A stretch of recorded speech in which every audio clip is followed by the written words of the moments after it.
Nando Pound for Pound Boxing Show in association with Seconds Out Coffee. I'm here at the press conference of Chris Eubank Jr. and Liam Williams. I'm here with Savage. Dan, it wasn't as fiery as we thought, but it's getting heated so far between the two. To be fair, that's what I expected. I didn't expect it to be too fiery until it's fight week. We still got a few bits and bobs, but we're still 4 weeks out from the fight. You don't need to give them everything just yet. But if I'm totally honest, I'm not sure who wins this. I'm seeing a lot of people leaning towards Eubank, a lot of people leaning towards Williams. I'm not sure what you think, but it's a difficult fight. And the fact that it's in Cardiff, I think if you were 50-50, you might tip slightly more towards Williams. If you were 55-45, you might tip it 50-50. It's got to be worth something. It's got to be worth something. I think it's hard to call because of the fact that the last fight with Williams, he got dropped by Andrade. We know he's got a chin. He took even bigger shots than that. Chris, his chin has been tested before, but has he ever fought anyone that can hit as hard as Liam Williams? Probably. Yeah, you know what? Arthur Abraham hits hard. It's just that people become gun-shy around him because he's quite fast, he's athletic, and also he fights fire with fire. So the difference is a lot of those fighters that Eubank will have fought before, they like to punch, but they're not great at receiving it back, so they become gun-shy around him. I don't think we'll get that this time round. Liam Williams is as gutsy and ballsy as they come, so he'll actually risk trading his right hook to get.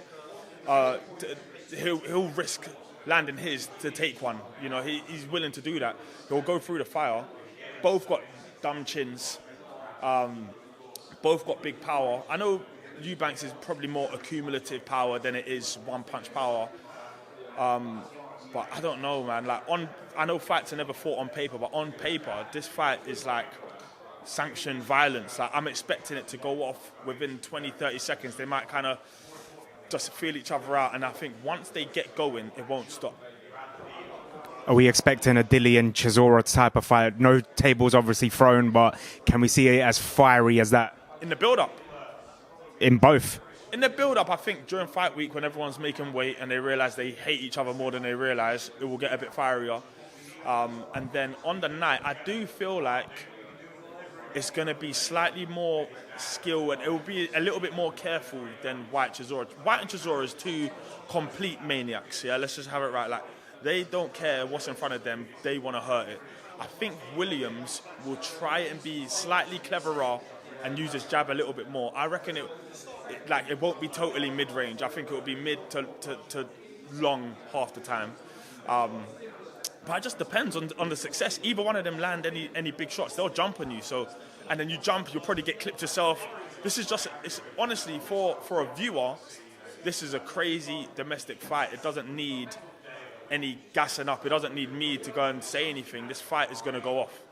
Your honest opinion, I interviewed Liam Williams this week. He believes that the link-up with Roy Jones Jr. has done nothing for Chris, and is a big mistake in the style that Chris has. Do you agree with that?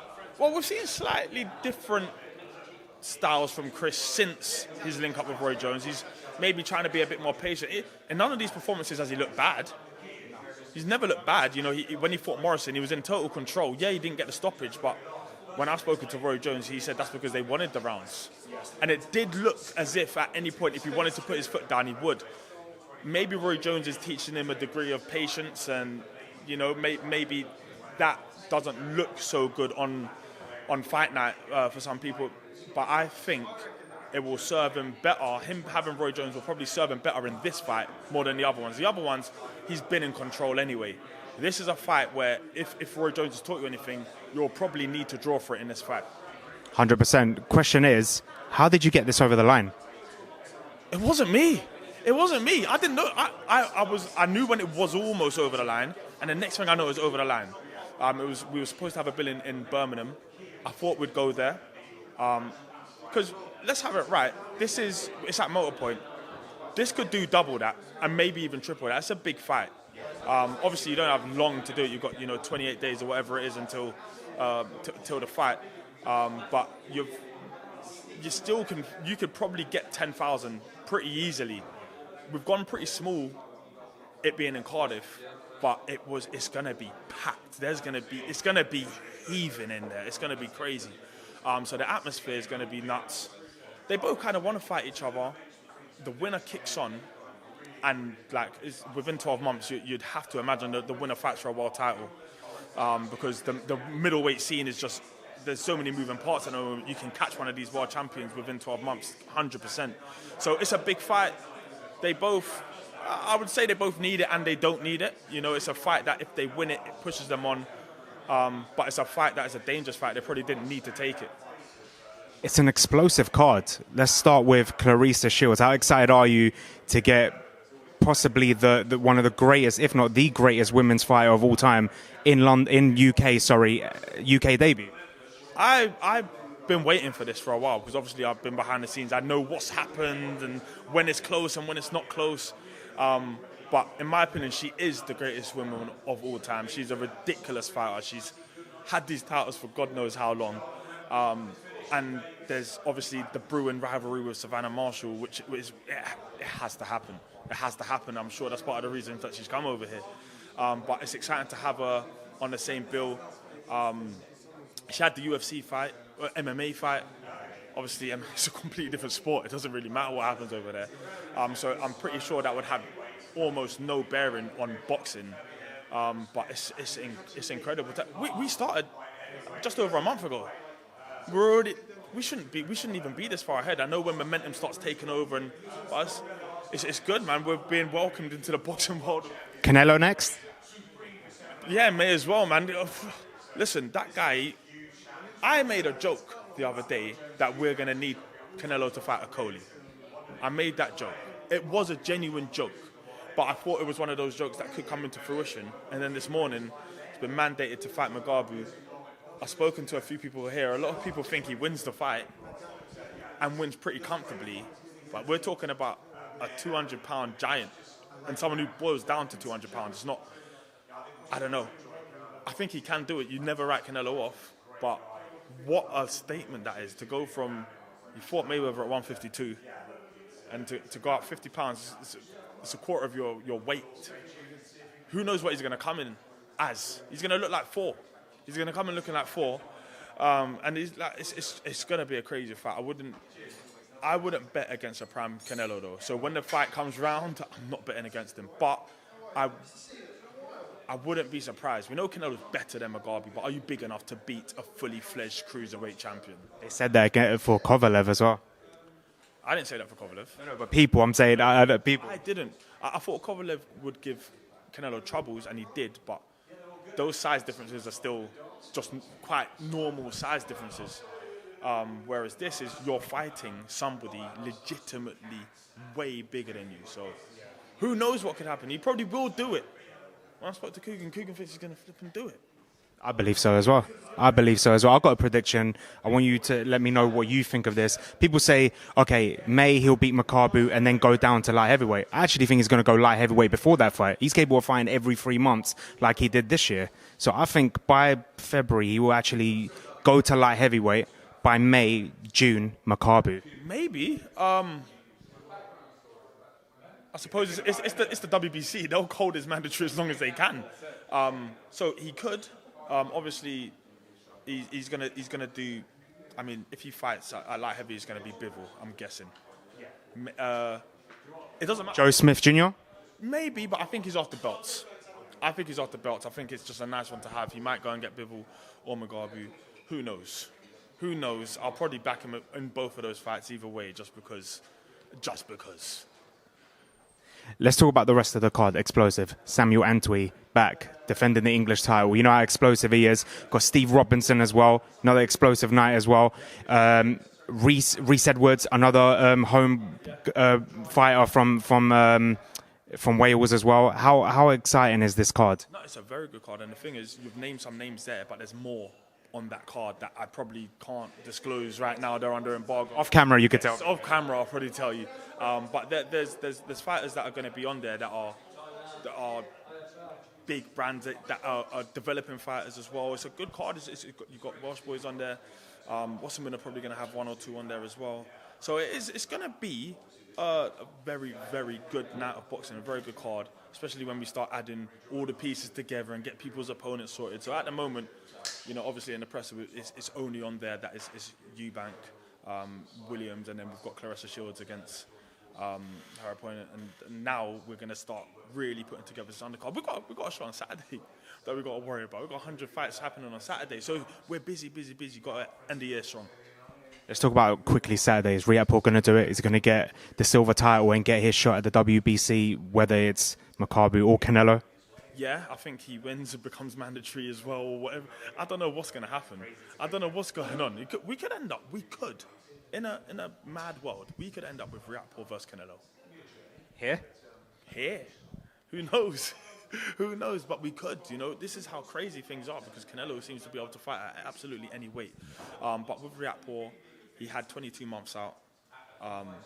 And I remember him saying that he didn't believe in ring rust. But there's always a degree of it. Sometimes it's just tough fights. And he did have an opponent who was game, knew his way around the ring, got him in the end and dropped him. But it was a tough night's work. You could see it was a tough night's work. He's back out again now. It's only 2 months later. 1 month later, actually. So it should be a good performance. I think he goes on to win that fight. He's getting on now, so he needs to be able to start pushing on for world titles, and that's why we've gone this route. So for me, he wins that fight, and then he fights either Canelo or Makabu, I guess.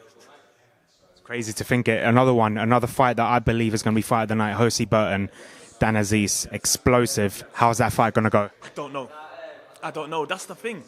When you know what it is, a lot of people call every fight 50-50. It's very easy to just throw that term around.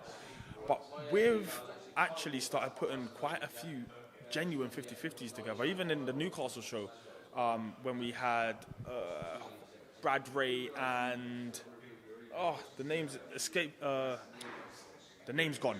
It was another 50-50. No one knows who's going to win. Both of them believe they're going to win. With Dan Aziz, we know what he is. He's a very, very good fighter. Jose Burton's been around the block. He's no mug either. I'm just happy that we're getting fights that no one knows who's going to win. And when you're looking at fights, that's the main thing. No one really cares that much about fights where,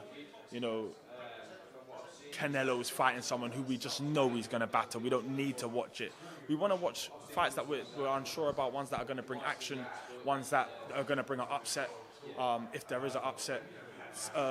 Get fans to debate like we are now. So, this is what boxing's all about. Exactly. We actually don't know. I'm not even sure who I would lean towards in that fight. Who would you lean towards? Dan Aziz? I'll talk to you about off camera. I'm not allowed to give it, but I got my prediction for that fight. Yeah, it could be any one of them. Honestly, I can't call it. And I'm allowed to.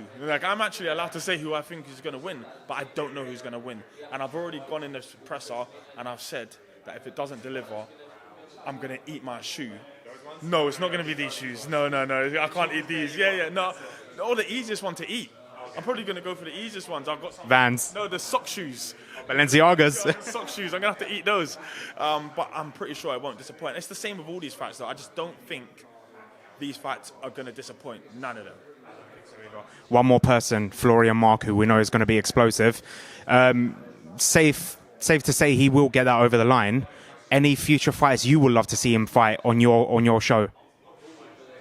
You see me, I'm somebody who I love Florian's style.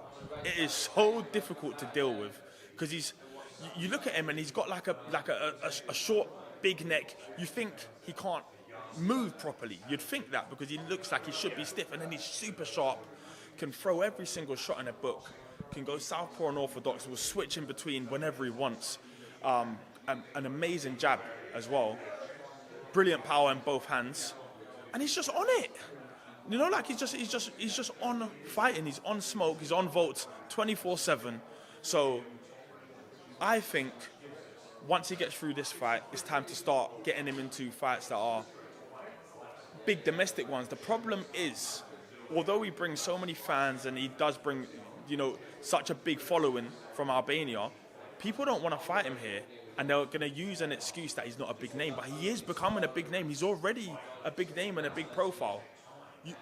People can't keep using him for so long. Can I suggest some names that I believe that these people will fight him?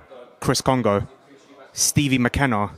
These are the type of fighters that I think Usman. I think Congo is a great fight. I think Congo Florian Marku is a great fight. And I think maybe at this point in their careers, they might need each other as well. Obviously, look, Congo is a top fighter. He's got a loss on his record. There's nothing wrong with having a loss on the record. I personally think that fight would be, on paper, it looks like it would be Bull versus Matador, but I think that would turn into a proper boxing match.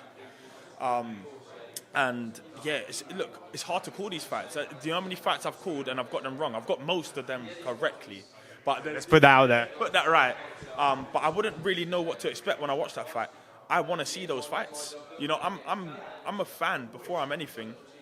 I understand, you know, some people have to protect their assets and blah, blah, blah and build fighters, but I'm greedy. I want to see the best fights now. I want to know. I know who Florian Marku can be. I want to see the fights where I'm not sure who he can beat. Like Congo. Yeah, but his last fight was also one of them. He beat Prodan. That's a good win. It's a very good win and a top guy as well. And it was close. So obviously, not every fight can you fight a 50-50 fight. You need a bit of a rest. You need to build a little bit more momentum, and you need a fight to almost marinate. You know, I see his rivalry with Conor Benn. Like it's building. Regardless, it's picking up steam when it's all said and done. So I want to see fights that almost naturally marinate and they become something. Like this fight is almost pretty much happened over Twitter and over the internet. And sometimes it takes that, you know, and you need a bit of need or a bit of animosity. It's good to watch fighters fight each other who we're not sure if they can beat. It's even better if there's needle. It's even better if there's beef. Let's bring this video out and we'll stir it. Congo versus Marku, that's it. Let's do it. I like the fight. I want to make the fight. Let's make it. You ready? Let's make it. Let's make it happen. Dan, final message for the fans that are going to be tuning in this Saturday and coming to Cardiff as well and tuning in Cardiff. Get ready for a very lively, brutal night of boxing in Cardiff for sure. That one won't disappoint. And if it does disappoint, then you'll see me live on air eating my shoe. Very expensive shoe. Yeah, very expensive shoe, but probably the easiest shoe I could eat, to be fair. And as for this weekend, look at the names on there. You've got Riakporhe. These are big fights, big moments. We want to end the year strong. So look, whether you're watching at home or you're attending a fight, be ready for a big night of boxing. Brilliant. Savage Dan, thank you so much for the opportunity. Thanks.